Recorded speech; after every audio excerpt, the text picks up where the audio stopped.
Ano nga ba ang dahilan kung bakit lumalabas at nagbabalik ang ating mga kababayan dito sa ating bansa matapos ang maraming mga taon ng pagtatrabaho sa abroad?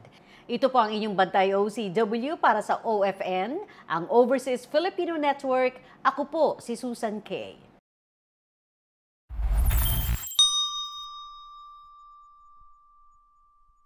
Alamin natin mula sa ating kabayan mula dito sa Santa Cruz, Davao del Sur na si Chris Lumbayo. Bakit nga ba nagtagal siya sa abroad at anong dahilan kung bakit nagbalik naman siya sa ating bansa? Chris, welcome sa ating Bantay OCW.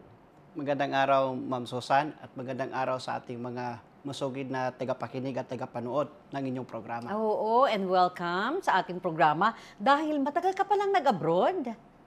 Yes po, naging OFW ako for 10 years. No? 10 years? Ginugol ko yung oras, panahon sa pagtatrabaho. Dahil, syempre, kawalan ng trabaho sa ating bayan sa Pilipinas. Isa yun sa nagtutulak sa akin, kaya ako nag-abroad. Kasi kukunti lang ang opportunity na makapagtrabaho ka. Unlike, nung bago ako naging OFW, nagpunta muna ako ng Maynila para magtrabaho doon. At doon ko napagtanto na kukunti pa rin talaga yung kinikita ng mga Filipino dito sa ating bayan. Kaya trinay kong mag-apply abroad. So, hindi mo plinano yun na hindi ko bata plinano. ka pa, gusto mong mag-abroad? Yes. Hindi. While nagtatrabaho ako, palakad-lakad ako doon sa may bandang Ermita, and then may nakita akong isang agencies. Then nag-try ako, anong meron? Bakit? So disgrasya lang? Yes. Tempo lang? Oo, ganon. Okay. And then yun, nagtanong ako, sabi niya, gusto mo bang mag-abroad? Sabi ko, bakit hindi? Kaya nag-pursue ako kasi may dala-dala akong mga documents galing dito sa Santa Cruz. Hinahanapan din ako ng passport. Ayun, kumuha ko agad ako. Kasi gusto ko talaga yung mabago naman kahit konti yung buhay. So, ang punta mo ng Manila, trabaho? Trabaho din. Trabaho, local employment doon. Yes. And then, hindi ka nakontento? Hindi, kasi sabi ko nga, kukunti lang yung kinikita. So, hindi naman tayo talagang pinalad na naging mayaman man. Kaya yun yung nag-pursue sa akin, kahirapan. 2015 yun, kung 10 years ago, no? Oo, and... 2009. Ay, hindi. 2009. Yes. Kasi sabi mo, 10 years ka na nandoon. So, hanggang 2019. Yes. So, bumalik ka, bago ang pandemic. Ano nangyari? Supposed to be, patapos na yung, yung visa ko. Pabalik na sana ako noon March 2020. March 16, nag-declare yung ating former president na magla-lockdown ng buong Pilipinas, buong mundo. Yun, naapektuhan ako. March 26 sana, balik sana ako ng abroad.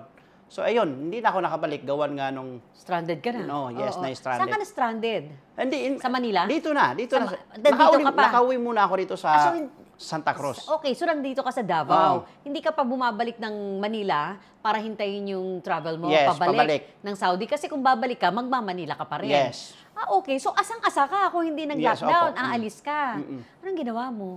Ayun, instead na malungkot, instead na mawala ng pag-asa, nag-pursue akong magtrabaho. Ang ginawa ko, nagbenta ako ng mga perishable goods para lang makasurvive nung pandemic time. Ma-deliver. Nagde-deliver ako kasi walang trabaho nun. Close yung mga factory, maliban sa Santa Cruz. Pero, nung time na yon, limited lang.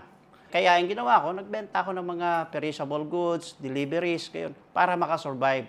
Teka, sabi mo, walang trabaho doon, maliban sa Santa Cruz. Bakit? Kasi ang Santa Cruz noon, narinig po na dati na si Mayor Junlao, ayaw niyang ipasarado yung mga factory sa buong Santa Cruz kasi gawan ng iniisip niya yung kapakanan ng mga tao doon. Kaya nga, ayaw niya ipasara kasi mawawala ng trabaho at kinikita yung mga tao. Kaya patuloy pa rin yung operations ng mga factory sa Santa Cruz.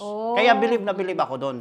Nakipagtulungan naman, nakipag-cooperate naman yung mga factories Yes. kay Mayor Lau noon, that time, nung COVID time. Yes po. So may mga kabuhayan kahit papano, Yes, may trabaho kahit ang tao. Pero ikaw wala kang trabaho. Wala akong trabaho noon nga. Kasi nga, OFW.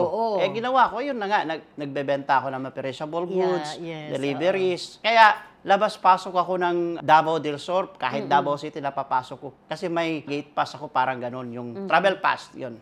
Pero Chris, magtatatlong taon yung pandemic. Yes po. Nung nagbabalik na, open na, nag-isip ka na bumalik ulit sa abroad? I was thinking about it, pero parang nawiwili na ako sa Pilipinas. Okay. Kasi nai-enjoy ko na yung trabaho ko.